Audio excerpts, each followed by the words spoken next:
All right, we are back for what for now is going to be our final episode of an art teacher drawing adventure time. This one we will be drawing the PRIME-5. We've been holding out on Jake, Finn, Bimo, Bubblegum, and Marceline. I believe those are their names. And so in this video, we are going to take a look at all of those. I really like this thumbnail that I made for this one.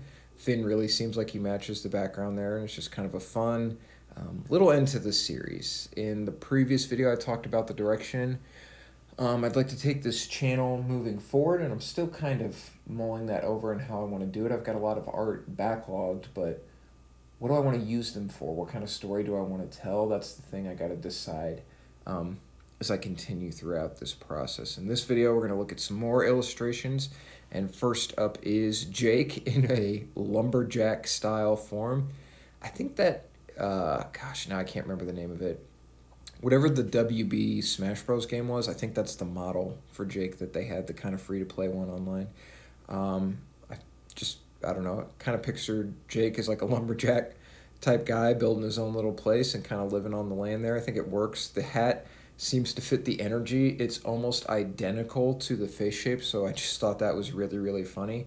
And then gave him a pair of jeans as well because I thought it'd be nice to do like a red, blue, yellow color scheme. Obviously, the primary colors there worked nicely for Jake, and as a main character, I think it works well. This one was pretty fun. Jake is probably the one I've seen like the most like clips of or little short videos of, and it's definitely a silly character, but infinitely quotable, very, very wise, and definitely one of my favorite designs. Like, if the show is just Finn, Adventure Time probably is not as successful as it ended up being. So next we're going to take a look here at, that's Lumberjack Jake. We're going to take a look at Bimo next, though, which is like a little Game Boy type character. Don't know much about Bimo. I think it's one of the things that's interesting is the color palette. Kind of almost reminds me of not Game Boy Color, but like Game Boy Pocket. It looks kind of like more in that genre. So I made this actually integrated with the background wall socket I took a picture of, and had it like charging and holding the cables in there. The buttons being more saturated than the rest of the character, I think, add for some nice visual contrast, because basically I made the wall the same color as Bimo there. Slightly bluer in the background, slightly greener in the foreground. Not a ton of contrast, but enough variation that you can see it standing out. And I don't know, just the idea of Bimo needing to plug in and charge, I thought was kind of funny. Not something you would have done with like a Game Boy back in the day, but still I think works for the electronic concept. Probably could have done something a little bit more dynamic with the face, just a very standard smiley face that you could, I mean, that face would work on probably literally any character, creature, or animal that you could come up with.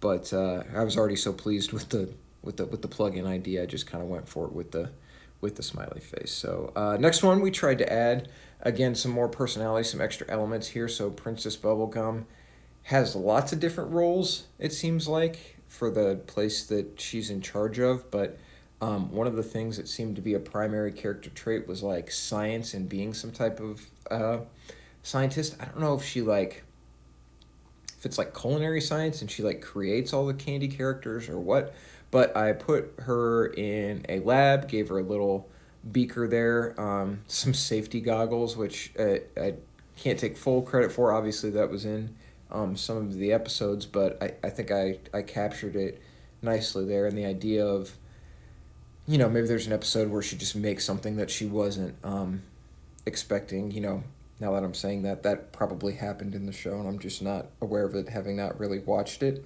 I think I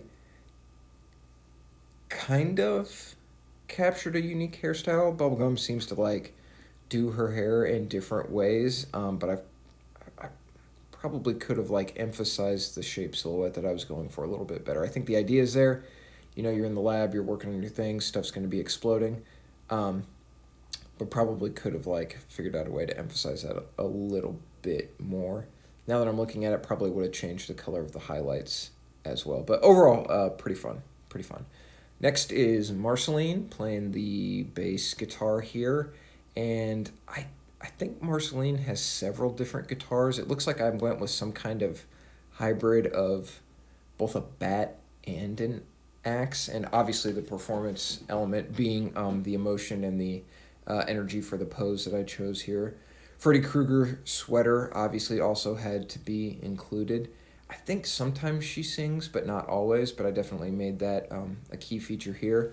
I wanted the little tuning pegs on the end of the guitar to also look like little bones. Small detail, but I think it works.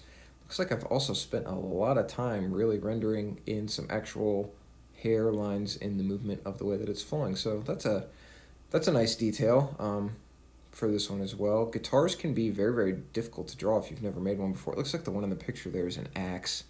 So this is kind of, again, half axe, half bat, but still works. Added a few more colored lines there to emphasize the strings so you could see them a little bit better, but the main thing I wanted to emphasize as well was like lights overhead coming down in different ways, and I think I was able to do that. The colors are nice, the colors all work together. Obviously, I wish I had like rendered it in such a way that the texture, like it's like the texture of the sweater and the texture of the guitar are made of the same material, and obviously that would not be the case. I have separated the hair, like the hair looks like it's a different material, but everything else looks very, very similar. Again, is that true to Adventure Time? Yes, but obviously I've been emphasizing textures with these pastel brushes in this series, so just something to consider what things are made out of, something I'll try to remember moving forward. And last but not least is going to be Finn. So I wanted to do kind of like a that's all folks type pose, but you can actually see here I did this one twice. I think I got a little too, not that I was specifically staying on model per se for this series, but this is just like way, way different. The width turning so, is that convex, concave? It was just too thin. Like it tapered in a way that like didn't make sense. So I ended up doing it a second time, and I feel like this one fits everything a little bit better. Again, it's not like exactly on model, but it looks more consistent with what I've been doing the whole time. And we just found a nice picture of some field scenery for the background. I really like how I blended in that. I spent some extra time thinking about light, as you can see in this video with the light. You know, the light from the science lab, the lights on stage from Marceline, and the lights of just being out here in the field for Finn.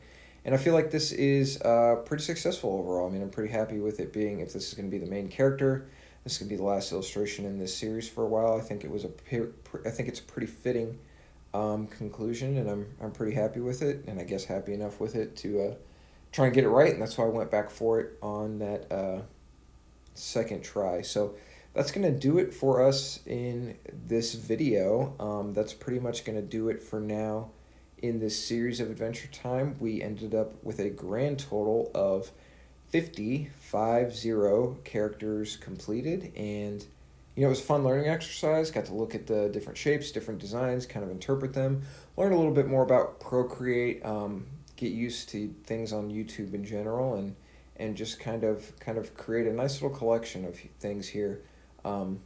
Overall, I kind of printed these out and put them together in a little just like handmade book, and I think it looks pretty nice. It's fun to kind of look back and pick some favorites and see what things worked and what things didn't, and how things turned out overall.